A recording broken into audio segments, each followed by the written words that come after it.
There are a lot of big cons in this country and trade shows in this country. I'm going to talk about Comic-Cons and specifically San Diego Comic-Con, but there are a lot of others that have 50, 80, 100,000 attendees, everything from New York Comic-Con to Dragon Con to C2E2 to WonderCon to Emerald City. And in those cons, there's a huge floor map. And in order to market yourself, you don't only have to get people to come over to your booth that pass by, but you have to tell people where you are on the convention floor. It's a little bit different than other cons where you pretty much can just post some social media updates. People that come will see you. And an event like Comic-Con, and by Comic-Con I mean San Diego Comic-Con as I talk about it throughout this episode, you have to tell your fans and tell people where to find you and what you have to offer at the table. So with that, I'm going to tell you 10 tips on how to make sure you can be found, seen, and stand out at large cons. Large cons are great because there's an infinite amount of people there. Tens of thousands of people are going to pass by your table. The negative of big cons is that there are thousands of exhibitors and the people only have a finite amount of money. So you have to figure out how to convince them to buy at your table. All right, let's start out with a week or two before the con. You're going to want to create a new avatar for your social media pages. That avatar should have the name of the con you're going to and a location of where they can find you. So I will link in the show notes to what we use for Comic-Con, but basically it's a square photo so we can use it on Instagram, on Facebook, on Twitter, and on all of our avatars, we can have roughly the same image. It says San Diego Comic-Con on it. Then there's a little box that has our logo and it says Wannabe Press, Small Press N2. Now, Small Press N2 is where we're located and it's going to be right there in the avatar box. However, our second tip is that most people don't know where Small Press N2 is.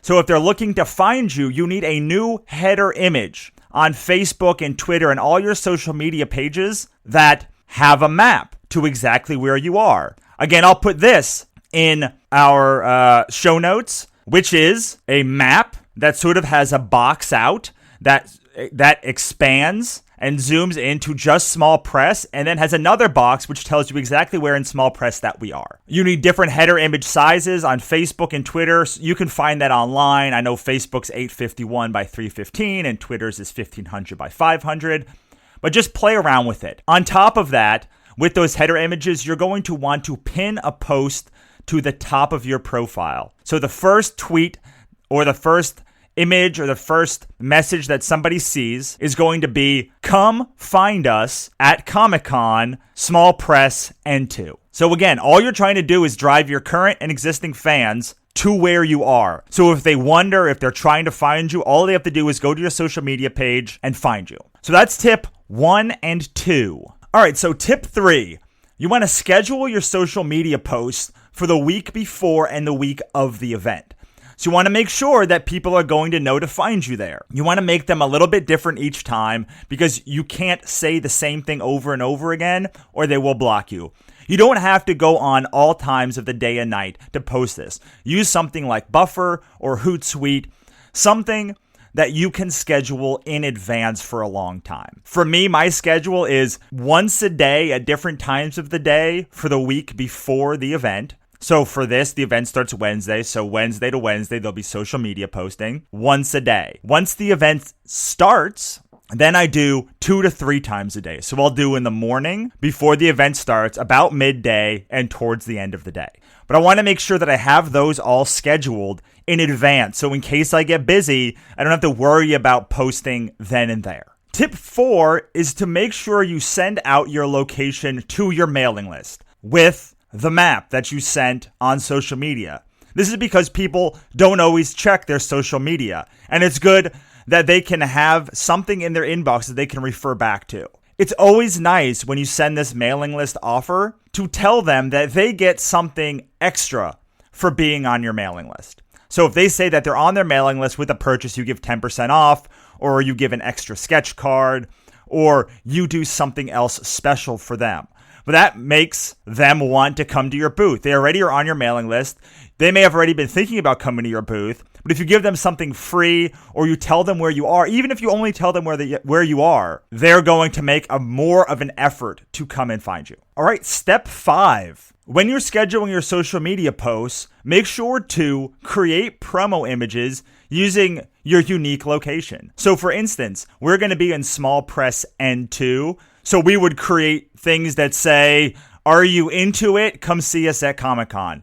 Little silly things. I know they're kind of corny, but they're fun because you want to have things different. Every time you do a social media post, you want something different, or you at least want a few different things so that people don't get inundated with the same image every time. Sometimes it's not as awesome as N2, so you can't use something as clever as Intuit, but you can find something and just make sure that you keep your images fresh and interesting. You can use pop culture characters, you can use, weird slogans, whatever you want to do. Last year, the Ned Stark meme, the "Brace Yourself, Winter's Coming," was a very popular meme. So we were under the 1600 sign at Comic-Con. So we did, our main image was "Brace yourself, posts about Comic-Con are coming before." And then all of our imagery had a hashtag under the 1600 sign. So again, people remember, under the 1600 sign. People remember, get into it. All right, into. Where is Wannabe Press? They had those stupid memes. Oh, into. Okay, now I'm going to go there. But you want to just remember, you need to get into their head so that they remember where you are, because at a big con, there are thousands of booths. All right, so now we're going to be at the event. And we want to look at the hashtags that are trending throughout the day on Twitter. And I don't know, does Instagram do that? Definitely Twitter. To see what the big hashtags are, because they change throughout the day. Sometimes it may be SDCC, sometimes SDCC 2016, SDCC Monday. And you want to make sure when you're posting, you're using those hashtags so that people can find your post. If you take pictures of cosplayers, just make sure to check the hashtags before you post. Because if you do that, and if you make sure that those posts have your location in them, then people will be more likely to retweet it and give you free publicity. All right, tip number 7 is don't forget to update your website with your new header and map. We've given it to your mailing list. We've given it on social media. But there is a large amount of people who will look at your website, and if you have that nice map right in the header, they're going to be able to easily find you. All right, tip 8, at a big con, a lot of these big cons are not necessarily selling cons. You can sell a lot there, but they're more about marketing. And the reason I say that is because especially with something like San Diego, everybody's giving something away for free. So in order to compete with them, you also have to have a freebie to get people on your mailing list. Because a lot of people will not buy from you at the con, but they might buy from you later. They may buy most of their stuff from Kickstarter like I do. Or they may want to buy at smaller conventions around their house. Or they might want to buy at their local store. You want to make sure, though, that because you have so much traffic coming through, tens of thousands of people, that at least you get as many people on your mailing list as possible. Because even if they don't buy, they are your intended audience. Especially when you're in something like small press, like I am. Everyone that's coming past those tables is looking for small press. They all like small press. They don't have to come down those rows. They're not passing anywhere. They're literally trying to get through to see cool small press stuff. So I want to make sure I get as many of those people on my mailing list because they have a very, very good chance of buying from me in the future. Last year, we didn't do this.